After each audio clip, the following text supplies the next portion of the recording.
With a quieter mind, Kay turned to Barnabas. He would have liked to dismiss his assistance, but could not think of an excuse. Besides, they were brooding peacefully over their beer. "The letter," began Kay. "I have read it. Do you know the contents?" "No," said Barnabas, whose look seemed to imply more than his words. Perhaps Kay was as mistaken in Barnabas's goodness as in the malice of the peasants, but his presence remained a comfort. "You are mentioned in the letter too. You are supposed to carry messages now and then from me to the chief. That's why I thought you might know the contents."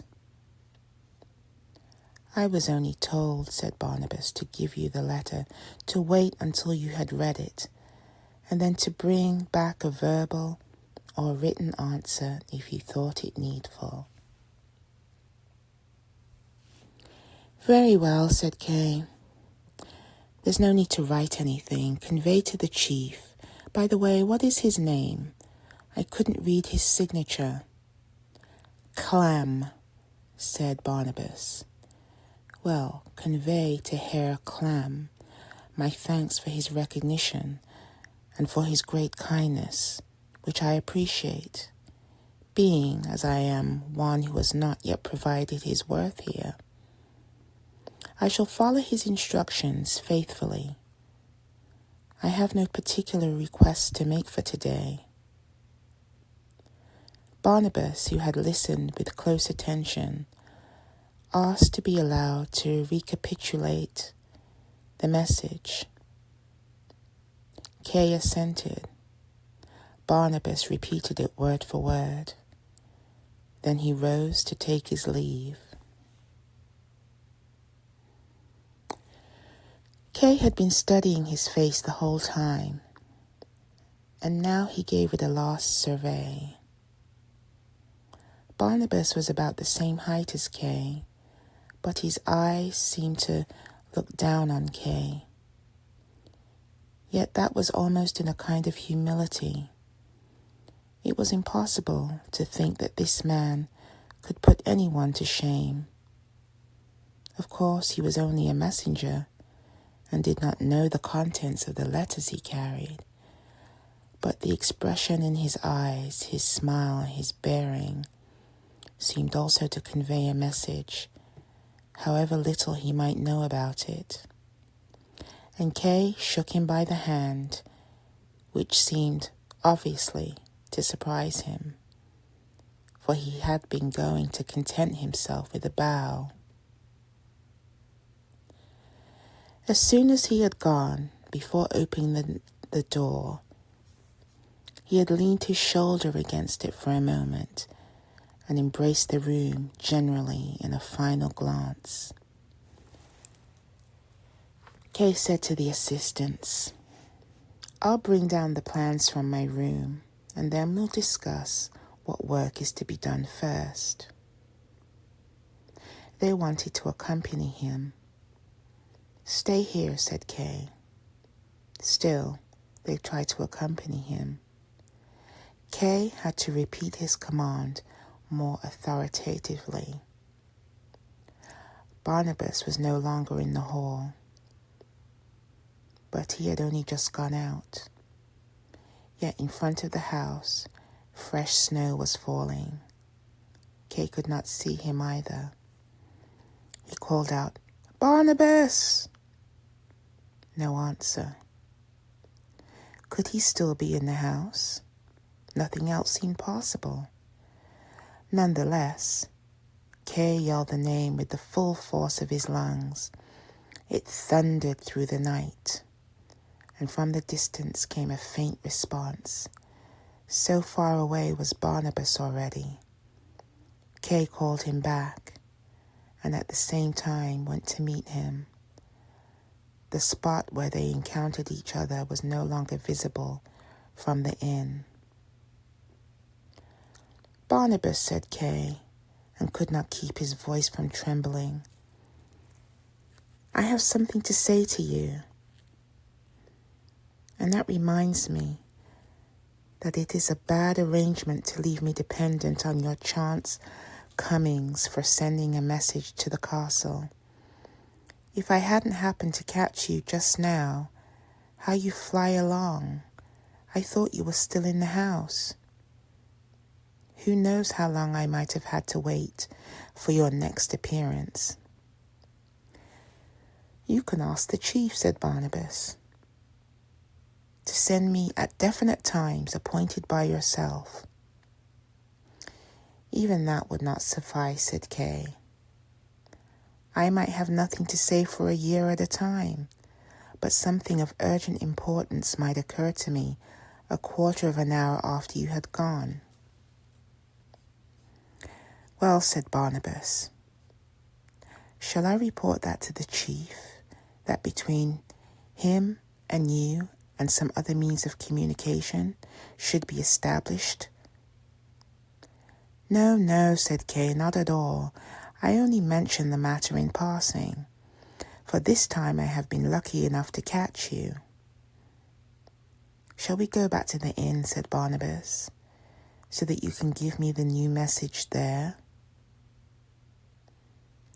He had already taken a step in the direction of the inn. Barnabas, said Kay, it isn't necessary. I'll go a part of the way with you. Why don't you want to go to the inn? Asked Barnabas. The people there annoy me, said Kay. You saw for yourself how persistent the peasants are.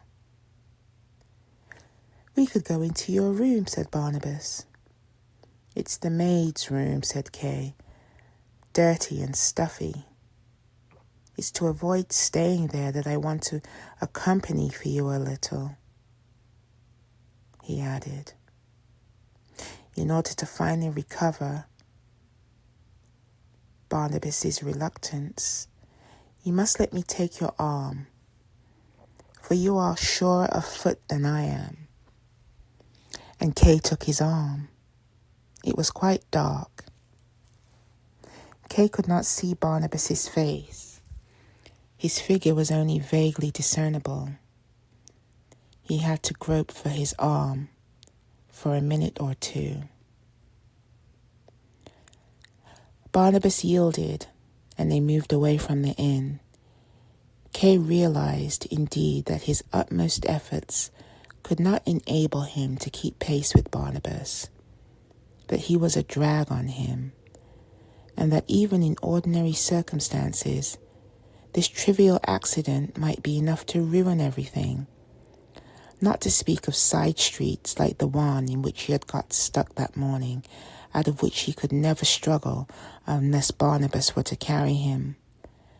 But he banished all such anxieties and was comforted by Barnabas's silence. For if they went on in silence, then Barnabas too must feel their excursion together was the sole reason for their association. They went on, but Kay did not know whither.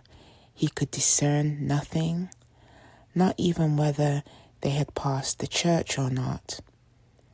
The effort which it cost him merely to keep going made him lose control of his thoughts. Instead of remaining fixed on their goal, they strayed. Memories of his home kept reoccurring and filled his mind. There too a church stood in the marketplace, partly surrounded by an old graveyard, which was again surrounded by a high wall. Very few boys had managed to climb that wall, and for some time Kay too had failed. It was not curiosity which had urged them on. The graveyard had been no mystery to them. They had often entered it through a small wicket gate. It was the only smooth high wall that they had wanted to conquer. But one morning the empty, quiet marketplace had been flooded with sunshine. When had Kay ever seen it like that, either before or since? He had succeeded in climbing it with astonishing ease at a place where he had already slipped down many a time. He had clambered with a small flag between his teeth right to the top at the first attempt. Stones were still rattling down under his feet, but he was at the top. He stuck the flag in. It flew in the wind. He looked down and around about him, over his shoulder too, at the crosses mouldering in the ground. Nobody was greater than he at that place, at that moment. By chance, the teacher had come past with a stern face, had made Kay descend. In jumping down, he had hurt his knee and had found some difficulty in getting home. But still, he had been at the top of the wall.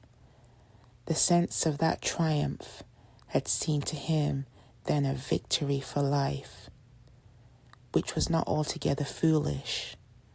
For now, so many years later on the arm of Barnabas in the snowy night, the memory of it came to succor him.